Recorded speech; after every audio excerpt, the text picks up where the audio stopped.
So depending on potential or, yeah, it's not diffusion limits because it's a constant. Yeah.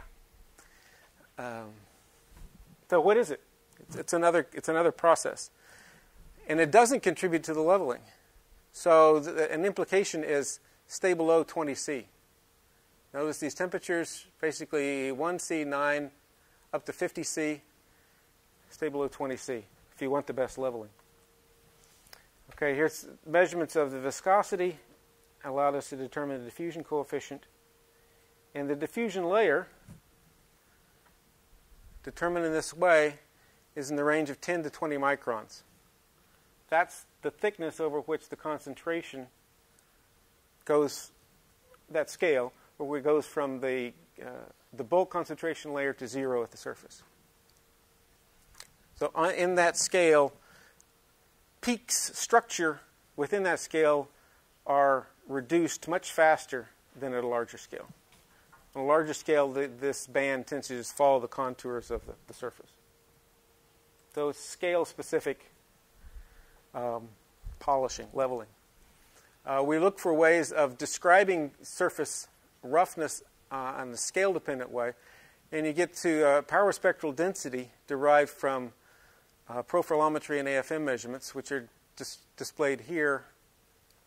We had 3 different materials: centrifugal barrel polished at KEK, fine grain, large grain, single crystal, all as polished in that way, had the very similar surface, given the same electropolishing, and they don't evolve in the same way in surface roughness. The fact that they don't tells, and these samples were electropolished at 30 C, there's another process beyond what was diffusion limited that's going on here that reinforces the other electrical measurements. Say there's a significant etching process present at 30 C. What's PSD? Power spectral density. So it's the harmonic content at different frequencies of the roughness. If you take an integral between any 2 points, you get RQ, RMS. But that's a it can be specific to an instrument, or the resolution with which you measure it, you get a different number for RQ. But if you cast it this way, then independent measurements just plot out portions of this curve. Like stylus profilometry can get the high end, and AFM can get the low end up here. That's the topic for another talk. Another lesson learned is avoid sulfur production at the cathode. Basically, if the potential at the cathode is too high, you can create conditions favorable for driving other chemistry. Basically, it can be high enough that you drive sulfur precipitation. Sulfur precipitate is implicated as being a field emission source in cavities. So we want to do what we can to push the potential at the cathode down, where we're just hydrolyzing water, producing hydrogen gas. But what works against that is the cathode surface area. We're after a particular total current. As you reduce the cathode size, which we kind of necessarily, there's one of the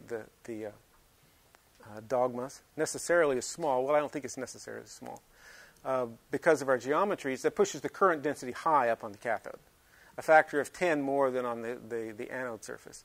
That means that we have a very high potential, so you can get as much as maybe 4, 6, 8 volts at the cathode, dangerously presenting opportunities to drive sulfur production. So increase the effective surface area of the cathode, everything else constant, that potential goes down, helps to eliminate that possibility.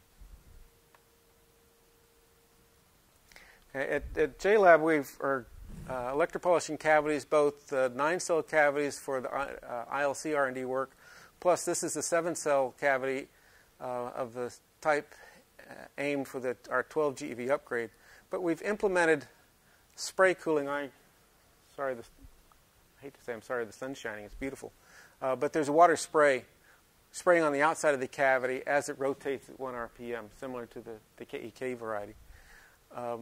And we do this in order to set the objective of saying we want our cavity processing temperature to be 20 C.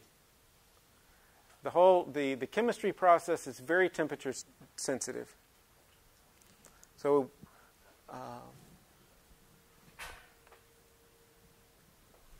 now I want to introduce you to this figure. This is that 7-cell cavity electropolishing, removing 33 microns. We have thermocouples on the outside of the cavity as it rotates. This is roughly 4 hours. Our target was 20 C. We're a little bit high to 21. Okay, the little color. This is the potential. It sits at 13 volts. That's the power supply voltage, 13 volts. This is the input supply temperature of the acid, 15 C. The outflow is about 17 C.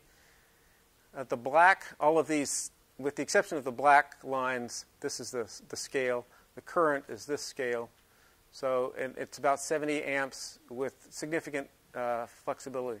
Now, we notice that if we change the potential, the current doesn't change. So we really are in the plateau region. We can vary the potential by 3 or 4 volts in either direction. There's no current change. The current, once we're controlling temperature, is only a function of the fluorine concentration. So we're now in the position to routinely, as a matter of production, do this kind of electropolishing 3 times a week at JLab. With the result that we now consider this standard performance. These are the cavities destined for our 12 GeV upgrade, some prototypes. This is the specification for the requirement. 3/4 of these cavities were not tested to their limit. We just ran out of RF power, including that one. So we're kind of happy about that. Sorry, I left out a step.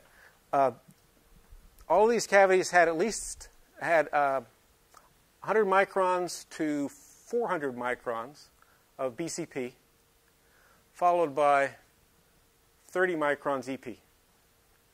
30 microns EP. Okay. That's it. Okay. Controlled temperature. Thank you. Okay. So I think we have What's the testing temperature? 2.07 Kelvin. It's controlled. Oh, yeah. And the reason we picked that number because that, for our application, our accelerator is defined to be with the operating conditions. So these are BCS limited. Is there any reason why those Yes. You know enough to ask. Yeah. The reason I waffled a little bit on an earlier answer is some of these, the ones that are low, had too little BCP to start with. And we think that we're still seeing some residual damage and contamination from fabrication grinding. This cavity has been in the CBEF accelerator. It received multiple cycles of BCP alone. The performance was just barely meeting this requirement and tailing off with curvature here. Adding this light EP flattens out the curves. So we actually claim we think we know what we're doing.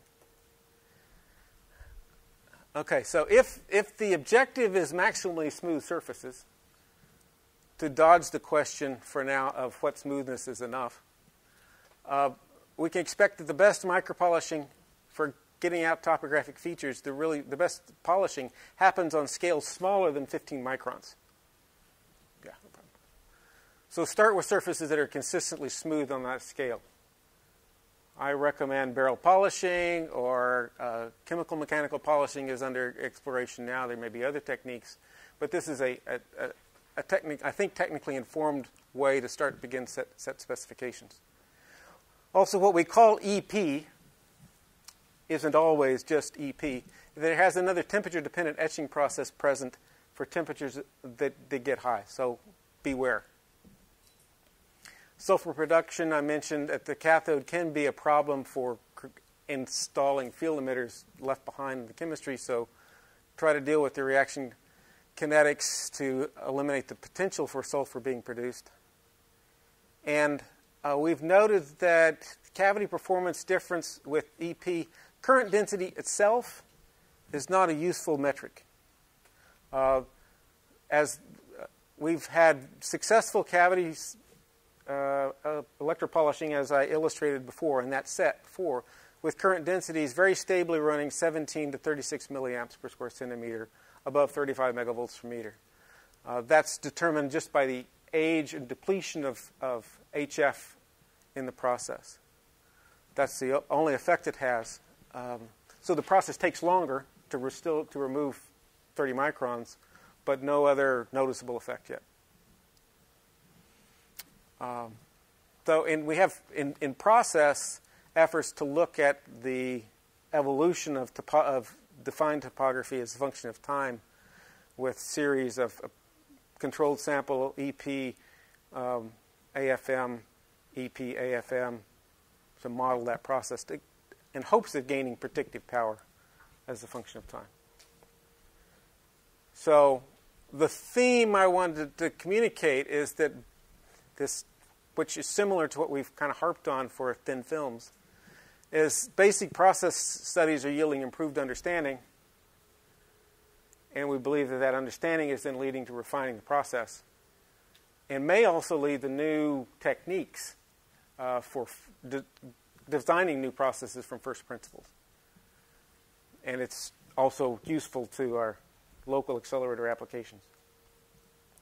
So these are the folks that have been involved. TN has taken the lead and done all the measurements. I just get the kibitz about this stuff.